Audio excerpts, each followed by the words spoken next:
Hello all and welcome to All Red. Arne Slot's master plan finally revealed after Liverpool win 2-0 at Ipswich at the weekend. This is the channel that is all Liverpool all the time. It's all red. Please hit that like button. Consider subscribing as we join together to create an amazing Liverpool community on YouTube. Hey, before we get started today, I have to make a very special announcement for Mark Coquet. I think it's Coquet or Cocket or whatever, Mark. Jump in the comments. Let me know how to say your last name. We have a new member on the channel. Mark Cocket joins amazing company, becoming the 5th ever member of All Red. Thank you, Mark. Welcome, Mark. You are the best, Mark. I think Mark unlocks new custom emojis for the rest of our amazing members. Well done, Mark. All right, we have 8 things to discuss today. 8 things we learned about Slot's master plan at Liverpool, and I'm very excited about all of them. Let's jump right in. First off, we kind of already knew this, but this weekend confirmed it. We are going to be a much slower playing team this season under Arne Slot than we were under Klopp. It is all about slow build-ups everywhere on the pitch, not just from the back, right? Not just when Alisson or Van Dijk has the ball, but we even saw periods where we are in the attacking third. And I remember seeing Trent Alexander-Arnold, regain control of the ball, and he's sitting outside of the 18 box, and he's just standing there, and he just wants the defense to come get him. He wants to draw out defenders. And doesn't it just make sense? Like normally, I would have expected Trent get the ball right outside the 18 box. Last season or under Klopp, it would have been like, just rip the ball back in as quickly as you can. Get it back into their, Trent especially. I mean, he makes amazing passes, but just rip it back in. Why not? Why not draw the defense out? I mean, obviously there's going to be times where, yes, you have to put the ball back in right away. But why not draw out the defense? Why not spread them out more so that once that ball does go in, once you do whip that cross in, you have less defenders to defend against the goal. So it makes sense. Now, first half, this was obviously a match of 2 halves, right? A game of 2 halves. The first half, that slow build was just nauseating, right? I mean, I was saying on the live stream we did, what are we doing? Like, this is not all we're going to be doing this season, right? We're not just going to be doing the slot ball tactic where, Van Dijk or Alisson is booting it out to the midfield line, trying to get that header down to, Szoboszlai to make, Salah get the one-on-one. I mean, we were doing that every single time. Every single time it was the same exact thing in that first half. And it was like, is this all we got? Like, is this our only thing that we're going to try to do? But thankfully, no. We're going to talk about that in a minute here, but it's a slow build everywhere. And I think it makes so much sense, right? You look at a team like Manchester City. How often do they have injury crisis? Maybe one season where they've had, significant injuries that have hampered their title aspirations. And it's because they play very controlled. Liverpool, on the other hand, play chaotic, or they did under Klopp. They play chaotic. They play fast. It's gegenpress. It's just complete intensity at all times. Well, now we have kind of this dichotomy of like, we are going to do a high press when the other team has possession. We are that chaotic machine that just never stops running. But as soon as we regain possession, it's quiet, it's calm, it's slow, it's methodical. And I love what Curtis Jones said 2 weeks ago. We kill them with the ball. We kill the opposition with the ball, because now it's almost like just a mad genius, right? A quiet nemesis who sits there and just ponders, and you don't know what they're thinking, but they seem like they know what they're doing, and you have no idea what's coming, but it's going to be bad for you. And that is what Arne Slot's attack is like, and that's what we saw in the second half, and I'm here for it. I mean, honestly, that second half was like, wow, this is incredible. And thankfully, it only took us 45 minutes to figure that out. And by the way, Arne Slot, the first manager since 1998 or 1998, first manager since Gerard Houllier to win his first match in charge of Liverpool. Klopp didn't do it. Rodgers didn't do it. Benitez didn't do it. Kenny Dalglish 2.0 didn't do it. So well done, Arne Slot. That's a big, big milestone, even though it was against Ipswich. Even though, by the way, hey, it was Ipswich. They hadn't lost in that stadium for over about a calendar year, about 365 days. They had not lost in that stadium. So that was a big win. And I think Ipswich is going to surprise a lot of Premier League teams this season. All right. Let's move on. We have a shift when in possession. Now, this goes into that slow build, right? That slow build everywhere on the pitch. That was largely starting as a 4-2-3-1. And we also saw when we were defending versus when we were in possession, a major difference. A major difference in, I'm going to take these lines off.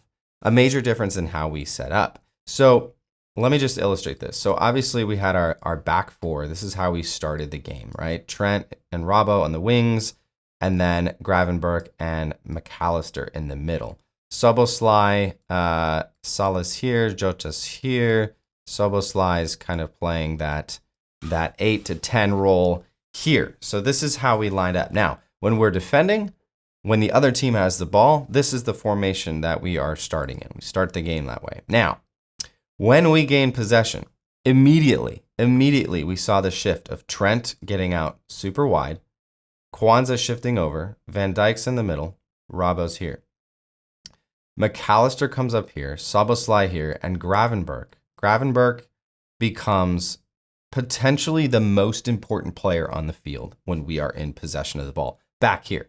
When we have possession back here, we've regained possession on defense. And I'm going to do a whole video about why Gravenberch is potentially the most important, not player, but position, his position, and why I think it's really good that we are being very picky with a signing that we make for this position, because it's very, very important. Now, this is the shift we saw when Liverpool go back into possession.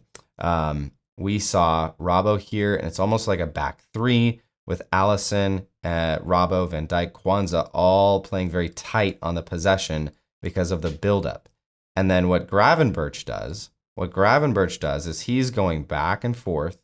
He's coming here, so Kwanzaa has the ball. Gravenberch is here. Van Dijk's here. When it comes over here, Gravenberch is here, and he's always looking for that pass. And really, it's kind of like we don't get the ball out either until we have to go up over the top to a Szoboszlai or a Salah Jota. Or if Gravenberch has space, we give him the ball and we let him get out. We see that shift, right? We see the shift when in possession. We go from a 4-2-3-1 to a kind of a 3-1-2-3-1, if you will. I think that adds up to 10, right? Yes. Okay.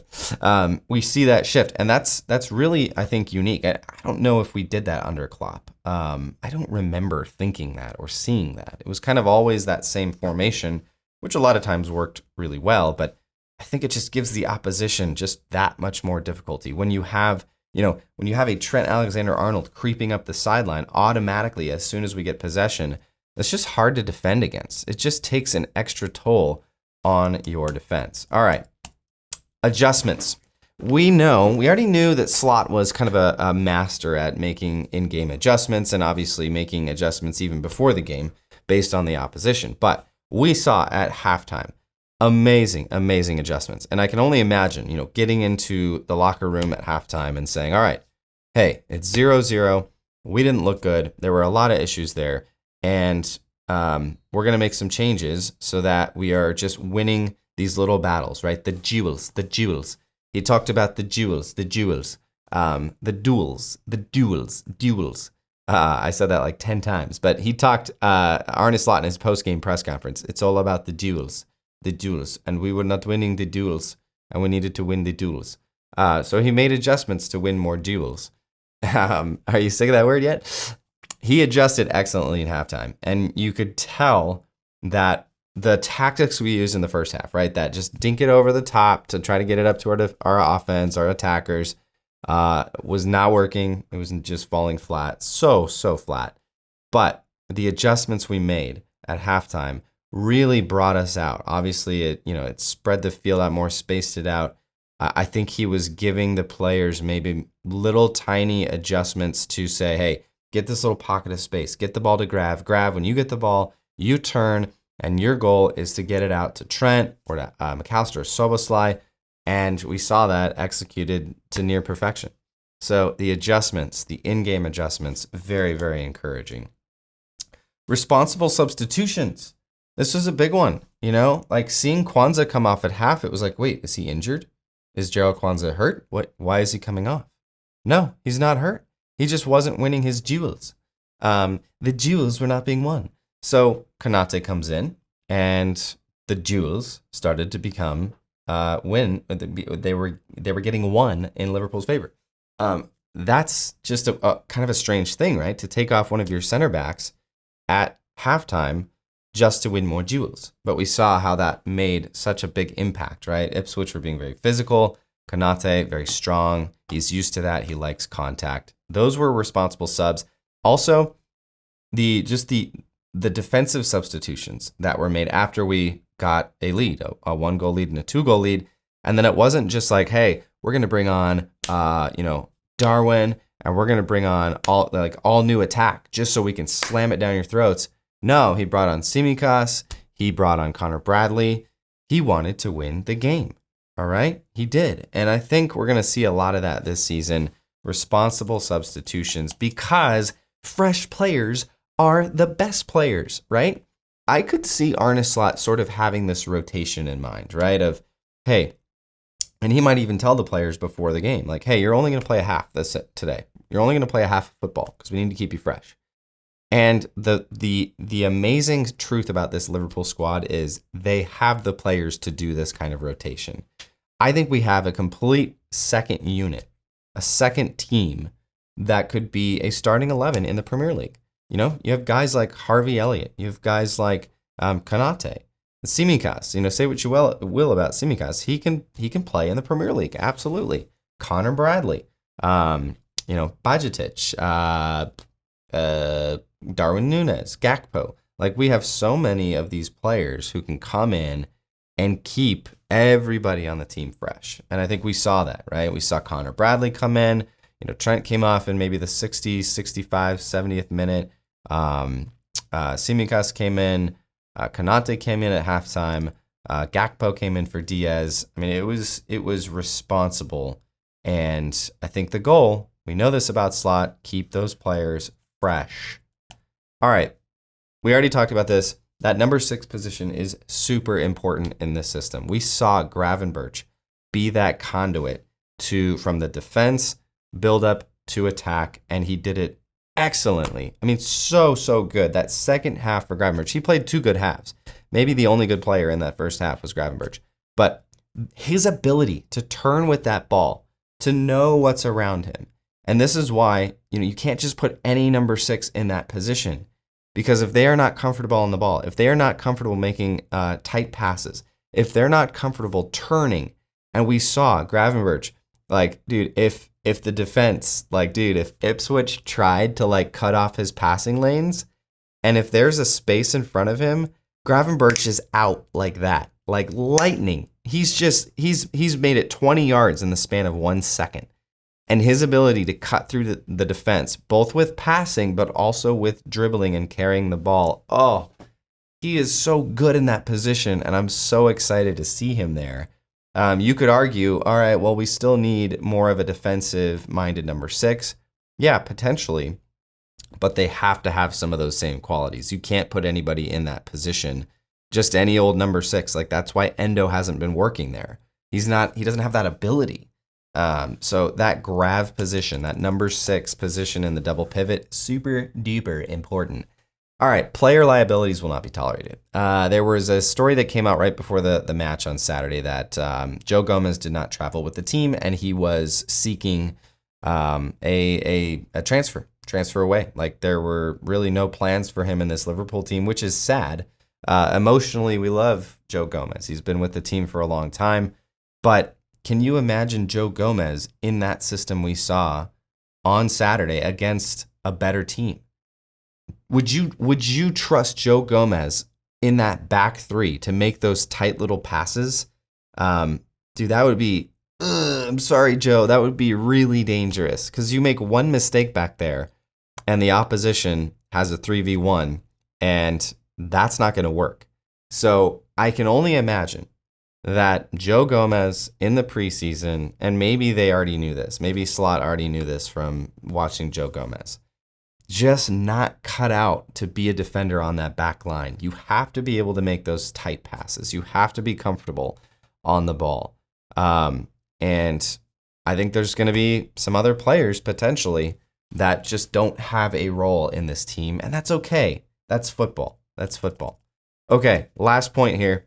Slot is an artist. He is an artist, and he wants to create beautiful football. I mean, that was made clear. You could see it in his post-game press conference, how happy he was about that second half. They asked him, what did you think of today, Arne? And he said, well, it just depends on what half of football you were talking about, right? The first half, not so good. The second half, beautiful. I need to work on my Arne Slot a little bit. But the jewels, right? He talked about the jewels. And the jewels are kind of the dirty, gritty side of football. But the jewels, it wasn't just like, oh, we need to create better football, so let's put on Gakpo and no, he put on Konate because he knew the jewels were what was missing in that first half. And that was his means of getting to that beautiful creation of football. And dude, I know it was Ipswich. Okay, we got to temper our expectations. It was Ipswich, and it wasn't Arsenal, it wasn't Man City. But the beauty of that second half of football was just, I mean, it got me so amped, bro. Like it was so fun to watch. It was just beautiful football. We could have scored 4 or 5 goals, and I am just so stoked, bro. Like we have an artist. We have an artist at the helm. Like he's not just a tactical by the numbers machine. Slot's an artist. He wants to create beautiful football. He doesn't just want to win games. He doesn't just want to score goals. He wants to do it in a way that is beautiful, in a way that is artistic, in a way that is just fun to watch. Like, dude, Arne Slot, man, he's a Red. Arne Slot is Liverpool's gaffer, and I'm here for it. So let me know what you think in the comments. Hop down there. I'd love to know what you thought about that first 2-0 win over Ipswich, Arne Slot's first game in charge. What did you like? What did you not like? By the way, I'm not saying that, oh, Gravenberch did amazing, we don't need to sign anyone. No, I still think we do. I still think if we can make 1 or 2 amazing signings, we will be in a really good position, a really, really good position. And I think, maybe, I'm hoping this first match just lightened the mood a little bit, maybe release some pressure to say, okay, we know Arne Slot, he knows what he's doing, let's back him a little bit. Time will tell. We've got, as it is now, I think we've got 10, 11 days until the transfer window closes, and I'm very hopeful. By the way, I think Mamadashvili, or whatever, the Georgian goalkeeper, is officially sort of signed for next summer. Mamardashvili from Georgia. He's going to be going over to Bournemouth, sort of on a loan, not really, but basically Bournemouth are signing him with the full intent of then we will sign him next summer. It's a kind of a 3-team deal due to Premier League regulations not allowing us to sign and then loan back to another Premier League team. So I think that's good. I think it's a good piece of business. I think it's good for Bournemouth because I think they're having a really good goalkeeper. We also get to see him play in the Premier League before he officially becomes a Red. So I'll leave it at that. Let me know what you think in the comments. As always, yeah, of course, it's up the Reds. Yeah, of course.